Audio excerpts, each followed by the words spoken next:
जो श्रीमद् भागवत श्री कृष्ण का ही विग्रह है, साक्षात विग्रह। तेनेयं वाङ्मयी मूर्ति प्रत्यक्षा वर्तते हरे। श्री कृष्ण का जो वाङ्मय स्वरूप है, श्रीमद् भागवत महापुराण, भागवत में और श्री कृष्ण में कोई भी भेद नहीं है। उस श्रीमद् भागवत महापुराण में महर्षि वेदव्यास श्री कृष्ण के लिए व्यक्त करते हैं। श्री कृष्ण का जो अवतार है, कृष्णावतार, उसमें स्पष्ट है और बड़े सुंदर भाव है। एतेश्चांस कला पुंस कृष्णस्तु भगवान स्वयं। एते चांस कला पुंस कृष्णस्तु भगवान स्वयं। जहां 24 अवतारों की चर्चा आई है, ये 24 अवतार इस धरा पर हुए हैं। यहां बीच में एक बात कह दूं, भगवान के कुल क्योंकि अवतार काल है, कृष्णावतार पर मैं चर्चा कर रहा हूं। भगवान के कुल 24 अवतार इस धरातल पर हुए। ये 24 अवतार ही क्यों? और इसीलिए ये पिंड यानी ये शरीर 24 तत्वों से निर्मित है। और आप सभी जानते ही हैं 24 तत्व और पंच महाभूत, पंच तन्मात्राएं, 5 ज्ञानेंद्रियां, 5 कर्मेंद्रियां, मन, बुद्धि, चित्त और अहंकार। आप लोग गिनती कर लें। पृथ्वी, जल, आकाश, तेज और वायु, ये पंच महाभूत हैं।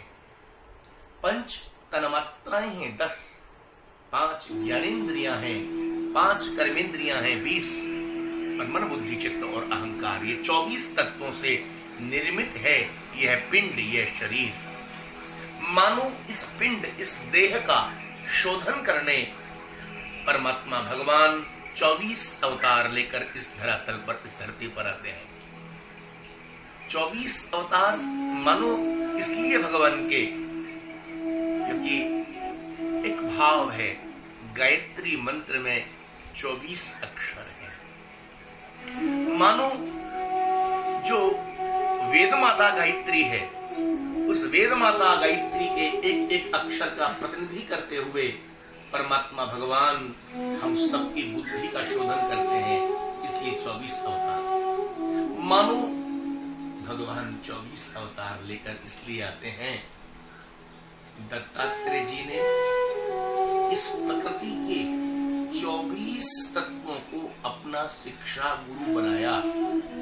दत्तात्रेय जी ने 24 तत्वों को शिक्षा गुरु के रूप में वर्णन किया है।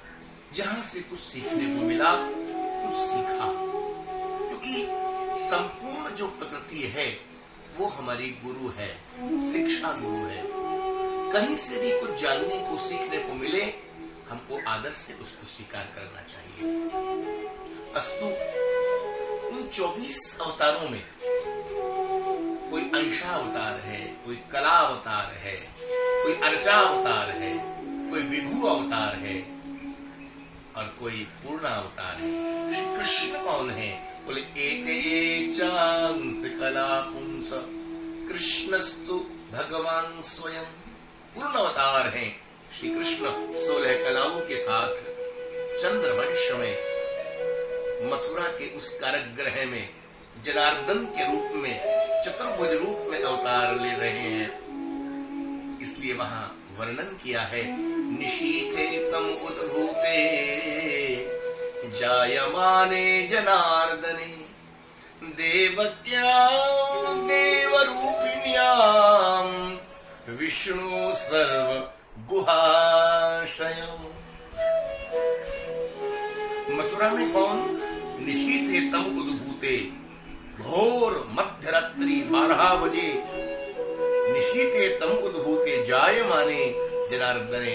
जनार्दन कौन? बोले जनान भक्तान आर्तान दुखान हरति, जो अपने समाश्रित भक्तों के दुखों को हरण करते हैं।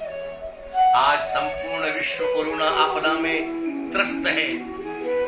मानो मैं तो यही कहूंगा कि ऐसे मथुरा में जो अवतरित जनार्दन भगवान हैं, वो हम सब के इस संकट को हरण करने इस धरा पर मथुरा की उस पावन भूमि पर आए हैं। तो रात्रि 12 बजे, इसलिए भक्तों ने बड़े सुंदर भाव बोले, कृष्ण पक्ष की अष्टमी, कृष्ण पक्ष की अष्टमी, अति पावन सुख रात, और लियो देवकी गर्भ से स्वयं विष्णु अवतार। तमद्भुतम बालकमम्बुजक्षणं चतुर्भुजं शंख गदा श्रीवत्सलक्ष्मं गलशौविकौस्तुभं पीतांबरं सान्द्रपयोदसौभगम्। देवकी और वसुदेव के आगे मथुरा के कारागृह में शंख चक्र गदा पद्म वैजयंती माला मकराकृति कुंडल उन्नत ललाट ऊर्ध्व पुंड्र तिलक ऐसे भगवान श्री जनार्दन चतुर्भुज प्रकट हो गए सब भक्तों के दुख को हरण करने के लिए। यदा यदा हि धर्मस्य ग्लानिर्भवति भारतो अभ्युत्थानं धर्मस्य तदात्मानं सृजाम्यहं परित्राणाय साधूनां विनाशाय च दुष्कृतां धर्म संस्थापनार्थाय संभवामि युगे युगे। धर्म की स्थापना के लिए संत साधु ब्राह्मण विप्र गौ माता के संवर्धन और संरक्षण के लिए स्वयं परमात्मा भगवान कृष्णावतार लेकर द्वापर में आते हैं। आप देखिए, ये अवतरणिका शब्द से अवतार शब्द बना है।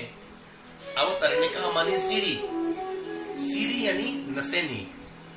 सीढ़ी के दो काम होते हैं, चढ़ना और उतरना। सीढ़ी में 2 पायदान होते हैं, लंबे 2 बांस, 8 छोटे छोटे बांस होते हैं। मानो किसी भक्त ने, किसी प्रेमी ने परमात्मा भगवान को 2 बातें की और कहा, बोले प्रभु, एक नसेनी सीढ़ी का काम होता है, उस पर चढ़ना और मंजिल पर पहुंचना। केवल चढ़ना ही नहीं, उसी सीढ़ी से उतरना भी होता है। एक प्रेमी ने कहा, भगवान, जैसे नसेनी में सीढ़ी में 2 बांस होते हैं, छोटे छोटे 8 बांस पायदान होते हैं, और प्रेमी भक्त क्या करते हैं, बोले एक एक पायदान पर, यानी आपका 2 बांस क्या है, बोले एक है आपका नाम और एक है आपका रूप।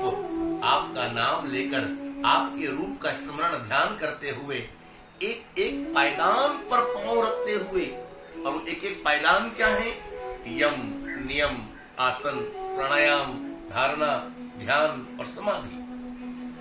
यम नियम आसन प्राणायाम प्रत्याहार धारणा ध्यान और समाधि यष्टांग योग। यष्टांग योगी मानो भगवान तक पहुंचने के लिए एक एक पायदान है, सीढ़ी के वो बांस हैं छोटे वाले। नाम और रूप, नाम लेते रूप का चिंतन करते हुए आप तक पहुंचते हैं।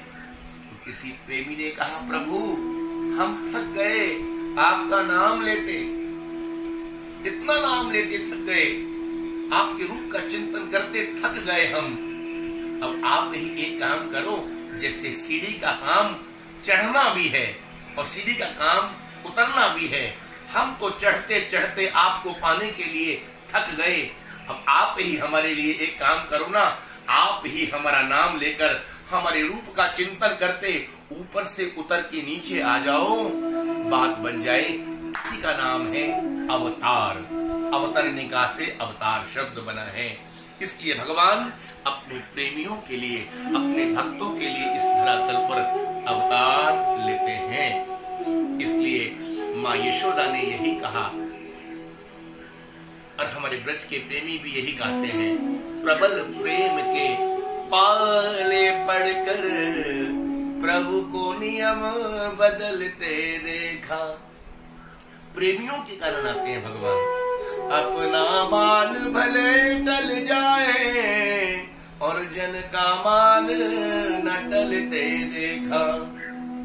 जिनके कमल कमल, जिनके चरण कमल कमला के करतल से न निकलते देखा, और उनको ब्रज करील कुंजों में कंटक पथ पर चलते देखा।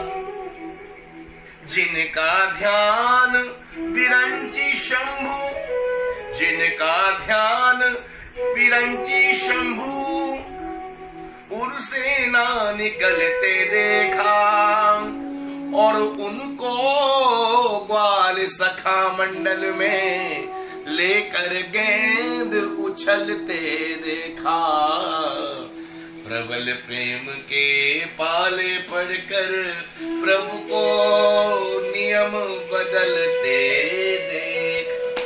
भगवान अवतार लेकर आते हैं सज्जनों, तो अपने भक्तों के लिए, अपने प्रेमियों के लिए, अपने आत्मीय जनों के लिए ऐसा ही पूर्णावतार एतेस चांस कला पुंसः कृष्णस्तु भगवान स्वयं मथुरा कारागृह में देवकी और वसुदेव के आगे, और वहां से भगवान जनार्दन माता देवकी की प्रार्थना से प्रार्थित प्रसन्न होकर बभूव प्राकृत शिशु, एक प्राकृत बालक बन गए, जिनको वसुदेव जी गोकुल ले गए। भगवान गोकुलेश बन गए, भगवान गोकुल बिहारी बन गए, माँ यशोदा के आंचल में आ गए। माँ यशोदा और बाबा नंद का वह वात्सल्य क्या वर्णन करें। आज समूचा ब्रजमंडल नंदोत्सव मना रहा है, गा रहा है नंद के आनंद भयो जय कन्हैया लाल की। आप सबको ऐसे नंदोत्सव के, भगवान श्री कृष्ण के अवतार की, उस आनंद की बहुत बहुत शुभकामनाएं। मेरी अनंत अनंत बधाई। एक बार जय जयकार करें। बोली बाल कृष्ण लाल की, बोली नंद नंदन भगवान की। बधाई हो, बधाई हो, बधाई हो।